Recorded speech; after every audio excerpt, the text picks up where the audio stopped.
आज की जो मैं फसल बताऊंगा वो इंतहाई शानदार फसल, सिर्फ 2 माह में तैयार होने वाली फसल है और बहुत अच्छा मुनाफा देने वाली फसल है। क्योंकि जब इसको आप काश कर लेंगे 2 माह के बाद, यानी कि अब सितंबर में अगर आप काश करते हैं तो ये नवंबर के अंदर आप जो भी नई और फसल लगाना चाहें वो भी आप लगा सकते हैं। आप इसमें गंदम लगा सकते हैं, आप इसके अंदर कैनोला लगा सकते हैं, सरसों, राया, जो मर्जी आप इसमें लगाना चाहें वो आप लगा सकते हैं। इंतहाई कम खर्चे में 35 से 40 हज़ार रुपए के खर्चे में कम से कम 4 लाख और ज़्यादा से ज़्यादा 6 लाख रुपए मुनाफा इन 2 माह के अंदर दे सकती है। इस फसल में ये बताऊंगा कि इसकी ज़मीन की तैयारी कैसे होनी है, कितना बीज लगना है, बीज की मिकदार कितनी होनी चाहिए, बीज के नाम कौन कौन से हैं, खाद कौन कौन सी डलती है, जड़ी बूटियों के लिए क्या किया जाता है, आप पाशी का क्या निज़ाम है और खाद का क्या प्लान है, बीमारियाँ कौन सी लगती हैं, इनका तदारुक क्या है, ये तमाम चीज़ें मैं आपको बताऊँगा। बिस्मिल्लाहिर्रहमानिर्रहीम जी, अस्सलाम वालेकुम मेरे प्यारे किसान भाइयों। मैं हूं मुर्तज़ा भट्टी, आप देख रहे हैं मेरा यूट्यूब चैनल मुर्तज़ा भट्टी ऑफिशियल। किसान भाइयों, आज जुम्मे का दिन है और 12 सितंबर है और 2025 है।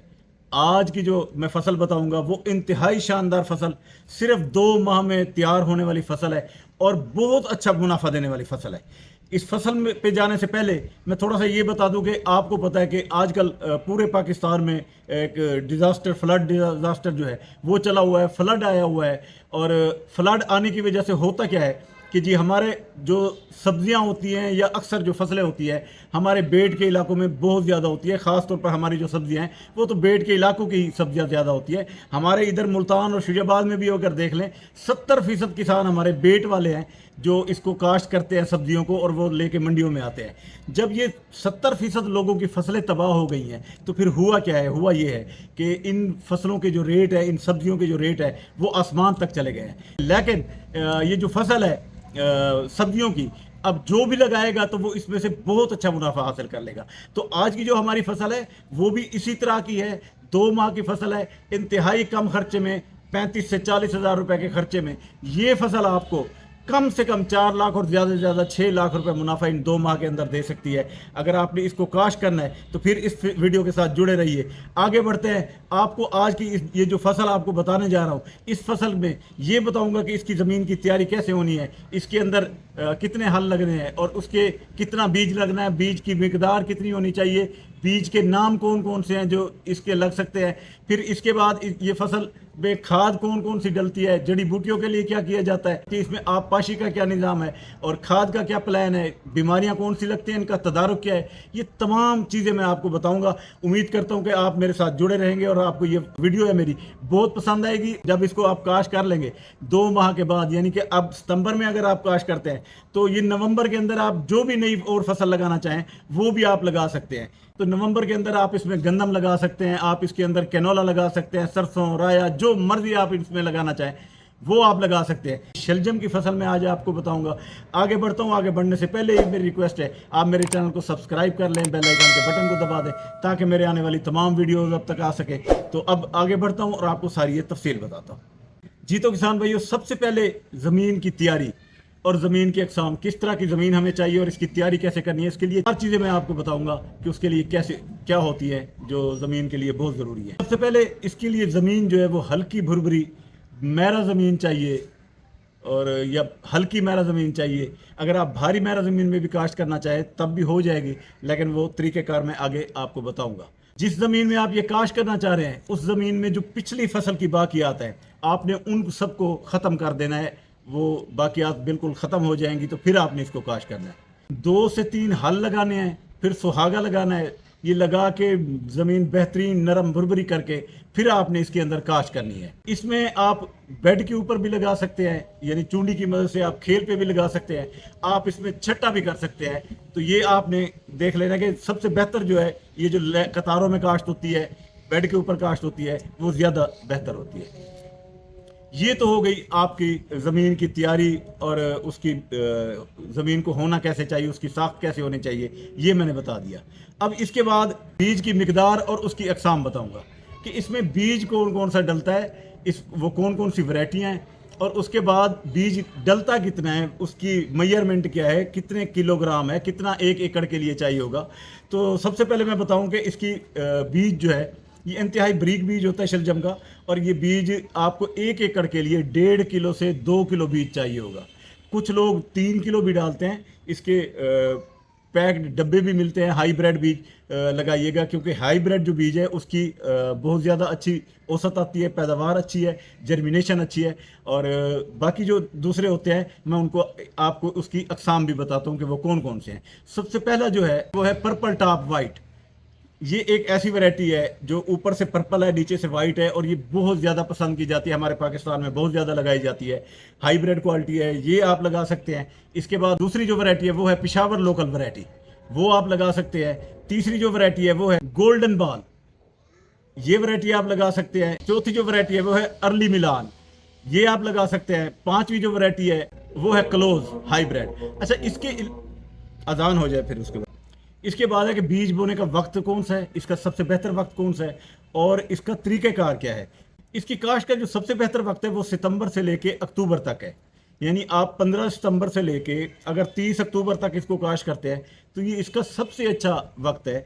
और ये अर्ली भी है, और ये जिससे हम अगेती काश्त कहते हैं, ये वो भी है। और उसके बाद इसकी जो काश्त का तरीका है वो उसमें जो सबसे बेहतर है वो है कतारों के अंदर जो हम लगाते हैं।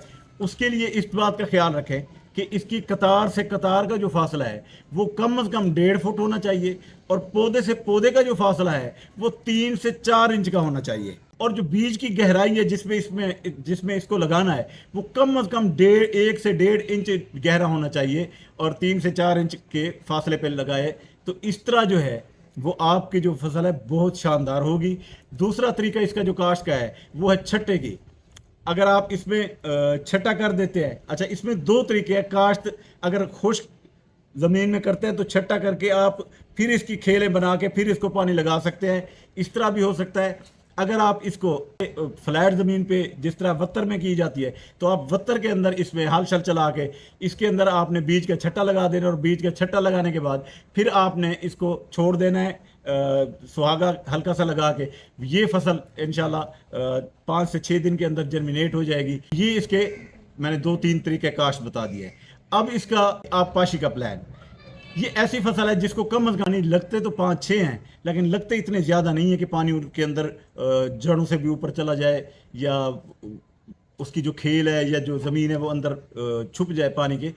इस तरह पानी नहीं लगाना। हल्की आप पाशी करनी है ताकि ये जो बीज है आपका वो नीचे नरम ज़मीन मिले और उसकी जड़ नीचे फैल सके, और इस तरह ये जर्मिनेशन जल्दी कर जाएगा। अब जो इसका पहला पानी है जो तो आपने खेलों के ऊपर कतार में या जिस तरह बेडों पे लगाया है उसमें तो आप फौरी तौर पर पहला पानी उसी वक्त लगा देंगे। अगर आपने वत्तर पे किया हुआ है तो वो आपने ज़मीन को काश्त करने से पहले आपने लगा चुके होते हैं पहला पानी। दूसरा जो पानी है वो इसको पत्ते निकलने के बाद 7 से 10 दिन के अंदर आपने इसको पानी देना है। पत्ते निकलने के बाद 7 से 10 दिन के अंदर इसको पानी दें। तीसरा और बाकी माना जो पानी है वो आपने 10 से 12 दिन के अंदर मुकम्मल करने हैं। 10 से 12 दिन के अंदर मुकम्मल कैसे करने हैं कि आपको पता है कि सर्दियां भी हो जाएंगी, सर्दियों में नमी जो है वो उसको मिलती रहती है, तो इसलिए थोड़ा सा इसको टाइम ज़्यादा अगर देर से भी पानी लगा दें तो इसमें कोई फ़र्क नहीं पड़ता। अब इसके अहम मराहल कौन से हैं जिस वक्त इसको पानी देना चाहिए। पहला जो अहम मरहला है वो ये है कि जिस वक्त पत्ते निकल रहे होते हैं उसकी नशोनुमा हो रही होती है, उस वक्त इसको पानी की बहुत अच्छी ज़रूरत होती है। अब दूसरा जो अहम मरहला है वो उस वक्त है जिस वक्त ये जड़ निकाल रही होती है। अगर आप उस वक्त भी पानी की कमी देंगे या इसको पानी नहीं लगाएंगे तो उस वक्त ये जड़ छोटी रह जाएगी और आपकी औसत पे बहुत सारा फर्क पड़ जाएगा। अगर आपकी ज़मीन रेतली है तो फिर इसको, आपको पता है रेतली ज़मीन जल्दी पानी जज़ब कर जाती है तो इसको बार बार पानी लगेगा। अगर आपकी भारी ज़मीन है तो फिर आपको इसके पानी लगाने का जो वक्फ है वो ज़्यादा हो जाएगा। जड़ों के अंदर इसका पानी रुकना नहीं चाहिए, अगर रुक गए तो फिर इसको फंगस लग सकती है, और उससे इसकी फंगस लग गई तो फिर इसके जो नीचे जो इसमें फल बनाना है अपना वो उस पर असरअंदाज होगा और वो छोटा रह जाएगा, ये सही साइज़ नहीं बनेगा। तो उसका भी आपने ख्याल रखना है कि पानी उसकी जड़ों के अंदर खड़ा भी ना रहे। इसकी निकासी का बेहतरीन, मैंने पहले जैसे बताया कि बेहतरीन तरीक़ाकार करना चाहिए। बारिश आए या किसी तरह से पानी ज़्यादा लग जाए तो वो फ़ौरन निकास हो जाए। अब आगे आते हैं खाद के प्लान की तरफ कि इसमें खाद कौन कौन सी डलती है। तो इसमें खादें सिर्फ 3 डलती है, 1 बोरी DAP, 1 बोरी यूरिया, 1 बोरी पोटाश। अब इसको डालना कैसे, अब ये बड़ा गौर से सुन लें। तीनों बोरियां आधी आधी, यानी 25-25 किलो और 20 किलो, क्योंकि पोटाश 40 किलो की है। 25-25 वो यूरिया और DAP और 20 किलो पोटाश, ये जिस वक्त आपने बुआई करनी है उस वक्त ज़मीन के अंदर डाल देनी है। बाकी जो बची हैं, ये आपने फिर बाद में जिस वक्त वो बढ़ रही होती है उस वक्त आपने इसमें खाद डालनी है। सिर्फ ये 3 बोरियां आपने खाद डालनी है, इससे ज़्यादा आपने नहीं डालनी। अब आ गया कि इसको कौन सी बीमारियां लगती हैं और उनका कंट्रोल क्या है। तो इसमें जो इसको बीमारियां लगती हैं, तो इसमें सबसे पहली जो बीमारी वो है डॉन मेल्ड्यू। ये ऐसी बीमारी है, इसमें पत्ते सफ़ेद या पीले होना शुरू हो जाते हैं। इस बीमारी में इसकी ये निशानी है कि जब ये हमलावर होती है तो इसके जो पत्ते हैं वो पीले और सफ़ेद हो जाते हैं। तो अब अगर इस तरह हो जाए तो आपने फिर कौन सी दवाई इस्तेमाल करनी है। तो इसकी जो दवाई है वो रेडोमिल गोल्ड या टॉपसीन एम, ये 400 ग्राम से 500 ग्राम फी एकड़ इसके अंदर ये आप डाल सकते हैं। अगर आपके फसल को ये बीमारी हो कि उसके पत्ते जो है वो सफ़ेद हो रहे हैं और पीले हो रहे हैं। इसके बाद जो इसके ऊपर हमलावर होती है बीमारी वो है टर्नेरिया ब्लेड। ये जो बीमारी है इसके पत्तों के अंदर भूरे निशान बन जाते हैं। आपने अक्सर देखा होगा कि जो इसकी फसल होती है शलजम की, उसके पत्तों के ऊपर भूरे निशान पड़ रहे होते हैं। कहीं सब्ज है तो बीच में, कहीं से भूरा, तो ये असल में इस बीमारी की वजह से होता है। और इसकी के लिए जो बेहतरीन दवाई है वो डाइथिन M45 या कोसाइड 2000, ये जो दो दवाइयाँ मैंने आपको बताई, इनमें से कोई भी मिल जाए आप करेंगे तो ये इसके ऊपर कंट्रोल कर जाए। अब आ जाते हैं इसको जो है कीड़े कौन से लगते हैं। तो इसके अंदर ज़्यादातर जो है वो लीफ माइनर लगते हैं। लीफ माइनर अगर इसको लग जाए तो उसके लिए जो दवाई है वो है कर्फ्यू 20EC, ये दवाई इस्तेमाल कर लें, या MM सीटाफेन। इनमें से कोई एक दवाई आप इस पर कर लेंगे तो ये लीफ माइनर को कंट्रोल कर लेगी। इसके बाद इसको जो कीड़े लगते हैं वो छोटे कीड़े लगते हैं। इन छोटे कीड़ों के लिए आप इसके ऊपर कॉन्फिडायर का स्प्रे कर सकते हैं, स्प्रेड टेयर 240 SE, ये इन 2 स्प्रे में से आप इसको स्प्रे कर सकते हैं। तो ये थी इसकी बीमारियां और उसका कंट्रोल करने का जो दवाइयां, उनके नाम। अब आ जाते हैं शलजम की फसल का दुरानिया कितना है। मैंने आपको जैसे पहले बताया कि इसका जो दुरानिया है वो सिर्फ 2 माह का है, या ज़्यादा से ज़्यादा भी हो जाए तो वो 70 दिन का हो जाता है, यानी 60 से 70 दिन, ये इतना ही बस इसका वक्त होता है। इसी के दौरान ये तैयार हो जाती है। और मैंने जैसे आपको बताया कि अगर आप ये फसल लगाएं, सितंबर में लगाएं, तो आप नवंबर के अंदर कोई और फसल भी अपनी ज़मीन के अंदर लगा सकते हैं सर्दियों वाली। गंदम भी बाद लोग लगा लेते हैं, कैनोला, राया, आप आलू काश कर सकते हैं, आप इसके अंदर प्याज काश कर सकते हैं, लहसुन काश कर सकते हैं, जो आपका दिल करे आप इसके अंदर काश कर सकते हैं। यानी कि कम दुरानिया वाली बेहतरीन फसल है। अब आ जाते हैं कि इसकी औसत पैदावार जो है वो कितनी है। अच्छी जो पैदावार होती है वो हमेशा अच्छी देखभाल से होती है। अगर आप इसकी अच्छी देखभाल कर लेते हैं तो फिर आपकी 1 एकड़ की जो पैदावार है वो आपकी 150 मन से 200 मन तक आ सकती है। यानी 150 मन एक कम से कम इसकी औसत है। वैसे 120 से 180 तक भी ये औसत गिनी जाती है, लेकिन जो बेहतरीन औसत आती है वो 150 से 200 मन के दरमियान आती है। तो आप इसमें से ये आप हासिल कर सकते हैं। अब अगर मैं आपको बताऊं कि अगर आप कम से कम चलो लगा लेते हैं 150 मन हम लगा लेते हैं, अगर आप 150 मन लगाते हैं और आपका जो रेट बहुत कम मैं लगा लूँ, मिसाल के तौर पर 10 रुपये किलो के हिसाब से लगाएं, 400 रुपये मन भी अगर लगे तो 15 चौक 60, ये आपकी 6 लाख रुपए की फसल उतरेगी। अब इसमें जो खर्चे मैंने आपको बताए हैं वो तकरीबन 30 से 40 हज़ार रुपये के हैं। 50 हज़ार आप लगा लें, वो खर्चे निकाल लें 6 लाख में से, तो फिर भी आपको तकरीबन 5.5 लाख रुपए इसमें से बचता है। तो ये एक बहुत अच्छी बचत देने वाली फसल है। सब्जियों की तरफ आ जाएं या दूसरी जो फसल लगाएं उनके रेट भी बहुत अच्छे होंगे। तो इसलिए इसी दुआ के साथ अब आपसे इजाज़त चाहूँगा कि अल्लाह ताला हमेशा आपको खुश रखे, अल्लाह ताला आपके माल, जान और रिस्क में इजाफा करे।